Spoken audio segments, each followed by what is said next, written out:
BDE news भंडारा district special. Nitin Gadkari और नाना पटोले की लड़ाई यह 10 साल पुरानी है, यह तो आप लोग जानते ही है।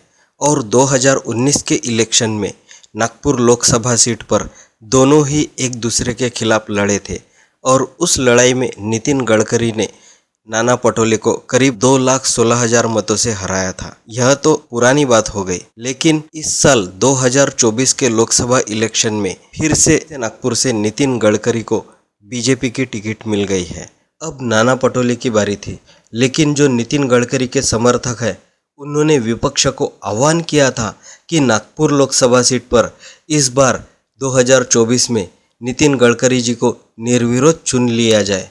लेकिन इनकी बात न मानते हुए नाना पटोले जी ने महाविकास आघाड़ी की तरफ से नागपुर लोकसभा सीट पर विकास ठाकरे को उम्मीदवार बनाया और इस तरह से यह नागपुर लोकसभा सीट एक रोमांचक स्थिति में आ गई।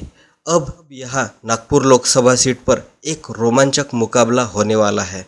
अब देखना यह है कि नितिन गडकरी जी नागपुर से कितने लाख वोटों से चुन के आते हैं या उनका फासला हजारों में रह जाता है या फिर वो नागपुर की लोकसभा सीट पर हारते हैं, यह देखने वाली बात है।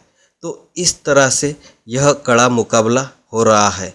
तो इस लड़ाई में नितिन गडकरी के खिलाफ महाविकास आघाड़ी के जो भी नेता है और जो इंडिया गुट के नेता है वो एक जगह आ गए हैं और इन्होंने नितिन गडकरी के खिलाफ बिगुल बजा दिया है।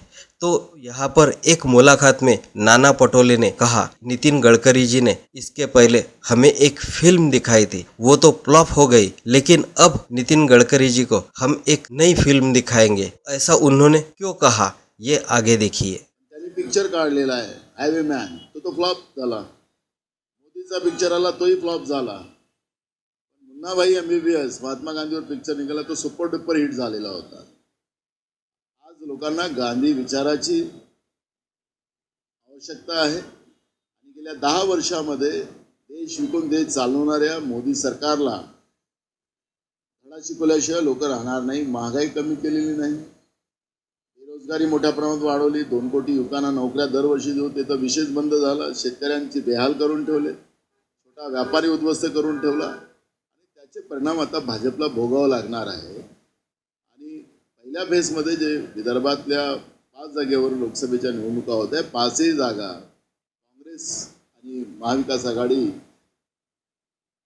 जास्त मतांनी निवडून येईल असं चित्र आज विदर्भात आहे। त्यांच्या नावाचं पिक्चर फ्लॉप झाला। पिक्चर आता आम्ही दाखवणार आहोत नागपूरचं काय बेहाल करून ठेवलेलं आहे, नागपूर शहर कर्जरूपाने महागडं कसं करून ठेवलेलं आहे आणि विकास कोणाचा नेमका झालेला आहे देश विदेशामध्ये आणि नागपुरात। देश विदेशात आणि नागपुरात मी मुद्दामून हे शब्द वापरतो, ते सगळे कागदपत्र आमच्याजवळ आहेत। विकास आम्ही लोकांना दाखवणं आणि आमचा उमेदवारही विकास आहे। आमचा विकास जास्त विकास करू शकते, फोकनाडवाला विकास नाही। कुठे गेला मिहान, कुठे गेला माल वाहतूक विमान इथून उडणार होते, ते कुठे गेले? मोठं प्रेझेंटेशन दाखवलं होतं ना। आमचा प्रयत्न आहे की प्रकाश आंबेडकरांना महाविकास आघाडीमध्ये घेतलं गेलं पाहिजे। तो प्रस्ताव आम्ही शरद पवारजी आणि उद्धव ठाकरे साहेबांकडे दिलेला आहे। काल त्यांची मीटिंग झालेली, मला त्यांच्या मीटिंगमध्ये काल काय झालं ते मला माहिती नाही। इस तरह से नागपुर की लोकसभा सीट पर एक रोमांचक मुकाबला होने वाला है। तो यह देखने के लिए आप BD न्यूज़ हिंदी इस चैनल को अभी सब्सक्राइब कीजिए और बेल आइकन का बटन ज़रूर दबाइए ताकि आपको जो इस इलेक्शन के आने वाले रोमांचक वीडियो है उनके नोटिफिकेशन मिल सके। यह वीडियो पसंद आए तो वीडियो को लाइक कीजिए और ज़्यादा से ज़्यादा लोगों में शेयर कीजिए। BDE न्यूज भंडारा डिस्ट्रिक्ट स्पेशल, हमारे चैनल को लाइक कीजिए और सब्सक्राइब कीजिए।